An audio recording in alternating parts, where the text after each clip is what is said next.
everyone, my name is itstyrenee and welcome back to my YouTube channel. I honestly would have never thought that I would be making a video on something about this. But it just needs to be addressed. Before I really explain what we're going to be talking about here today, don't forget to like, comment, subscribe, follow me on all social platforms, Okay, so, as you can see from the title of this video, we're going to be talking about a particular Final Fantasy VII character. What made me want to do a video about Zack Fair? I mean, you can see from the title. Okay, so last year when Crisis Core Reunion came out, there came a lot of surprising hatred, but for the character itself, the thing is, we had a couple trailers come out during towards the summer, towards coming in fall, and I think we had a final trailer before the actual game came out, and a lot of people weren't really too happy with the lending of the voice for Zack. Now, for me, I personally cannot say anything about that quite too much, only because my proper introduction to Zack was from Kingdom Hearts Birth by Sleep.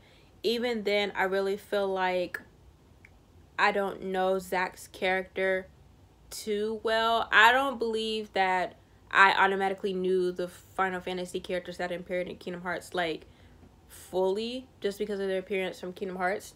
Anyways, I had plans to do a Crisis Core Reunion review, but things happened the way that I didn't expect for them to go, so I had to scrap that review. However, this video is hopefully to make up for the review I wanted to do for that. While this game came out, I've seen a tremendous amount of hatred for Zack, and I just really did not agree with anything with a lot of what people were bringing up when it came to responding to people's hatred. So I basically just want to sit here and just explain to y'all the importance of Zack Fair. So we're gonna go ahead and do that. So let's go. Number 1, his significant relationship with Aerith. You can't deny that Zack's relationship with Aerith is completely adorable, but it holds a lot of significance to it. Zack was not only her first love, as she mentioned in the remake, but he did help her start up her flower business. He bought and put on this pink bow for her, and that she happened to continue to wear even after he had died in the prequel. His witty behavior actually worn off of her with the whole one date liner thing in the main game of 7. And then I also do appreciate they technically kind of had 2 forms of communication while they were separated. When Zack was out on missions, he would call her, and even though it was a little bit failed, she would write letters to him. So technically that's 2 forms of communication. Towards the end of the game, Zack received the 89th letter, and Aerith expressed that she believed that she would no longer hear from him because she thought that he died, when really all of the other 88th letters were held with the Turks. And unfortunately, with this heartbreaking faith, Aerith sensed that he was actually gone, and she also was wearing all pink as she had promised to wear when she said that she would see him again. Now, despite all of the conflict that had occurred in this game, Zack always made time for Aerith. No matter what it was, he would actually call her, or where he would like actually go back to Midgar at the church to see her. He did not make any excuses. He just always wanted to see Aerith. And I also appreciate that he didn't treat her any differently once he found out that like she was an ancient. Like he just treated her normally, and just he didn't let that change his thoughts about her. Number 2, he saved Cloud's life. Now, a lot of people love and admire Cloud as the main protagonist of 7, but many people do not seem to understand that Cloud wouldn't be the character that he is without Zack. Now, before all of this even happened, he was the sweetest to Cloud when they first met, especially with like the differences of like their ranks, and they bonded from coming from small villages, but they were both young men with big dreams. They helped each other a lot on different occasions, with Cloud going after Sephiroth and Zack carrying Cloud to safety with Tifa from the invaders by the reactor entrance. And then after Sephiroth was believed to be defeated, the two of them were used as samples for Hojo's experiments, for about like 4 or 5 years. But Cloud reacted to it differently, and he had like really bad Mako poisoning with the Genova cells that were injected to him, hence why he was like unconscious throughout like towards the like I would say about like for 80, I'd probably say about like 90% of his appearance in Crisis Core, he was like unconscious until the finale. And then Zack even helped change his clothes, and he carried this man literally all over the place with the goal of getting him to Midgar, where they can just completely forget about this and basically have a fresh start at life. But that never happened. So what turned out to happen was Cloud was put to safety, whereas Zack was fighting off the Sentinel soldiers. Unfortunately, Zack did not make it to the end, but their final moments together was Zack expressing that Cloud was his living legacy, and he passed off the Buster Sword to him, and right then and there he lost his life. And we can see how this really affected Cloud, not only like emotionally but mentally too. I can't wait to see how Rebirth is going to turn out, because I just can't wait until like all of his memories like come together, and once he realizes that he's not an ex-soldier, like the way his mind was manipulating him with that. But yeah, Zack is a huge part of Cloud's story, and Zack obviously means a lot to Cloud as much as Cloud meant a lot to him. Number 3, the birth of Seventh Heaven. This is very brief, but I mean, he gave the bar a unique name. I would have never known that he came up with that at all if I had never like played this game.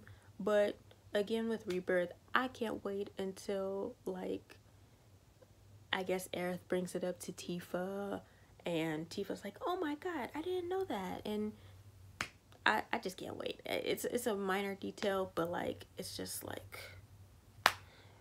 Zack was very like a genius with naming that, because that's a really nice name and it has a nice ring to it. So number 4, his personality. There's honestly nothing about his character that could give off a reason why people would easily hate him.